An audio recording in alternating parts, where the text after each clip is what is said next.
مدرسے میں جنہوں نے کہا تھا تیرا بچہ ڈل ہے اور یہ پڑھ نہیں سکتا، ہمارے مدرسے کی بدنامی کا باعث اسے نکال دیا، ان کو بولا کہ یہ میرا بیٹا ہے وہی جس کو آپ نے نکالا تھا، اس کو قرآن مجید جہاں سے چاہو آپ سنیں۔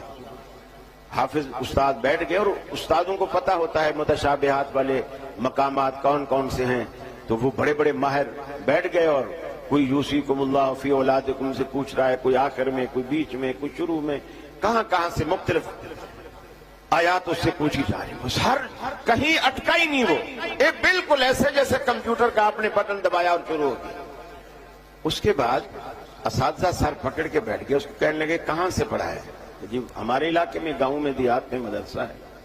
انہوں نے کہا ہم آپ کو ہوائی جہاز کا ٹکٹ دیتے ہیں اسلام آباد سے کراچی، اس استاذ کو بلاؤ جس نے اس کو پڑھایا ہے۔ وہ ہمارے مدرسے میں آئے، 3-4 دن ہفتہ ادھر رہے، اور ہمارے اساتذہ کو وہ لیکچر دے، تربیت کرے، ان کو بتائے کہ جی وہ بچوں کو کیسے پڑھاتا ہے۔ اس کو بلایا گیا، وہ بھی آ گیا، اس نے جو طریقہ بتایا وہ وہی طریقہ تھا جو عام مدارس میں ہوتا ہے، جی اس ٹائم میں سبق دیتا ہوں، اس ٹائم سب کی سنتا ہوں، اس ٹائم منزل سنتا ہوں، رات کو جو ہے سبق یاد کر کے سلاتا ہوں، اور پھر صبح سنتا ہوں، وغیرہ وغیرہ۔ انہوں نے کہا یہ تو ہم بھی کرتے ہیں،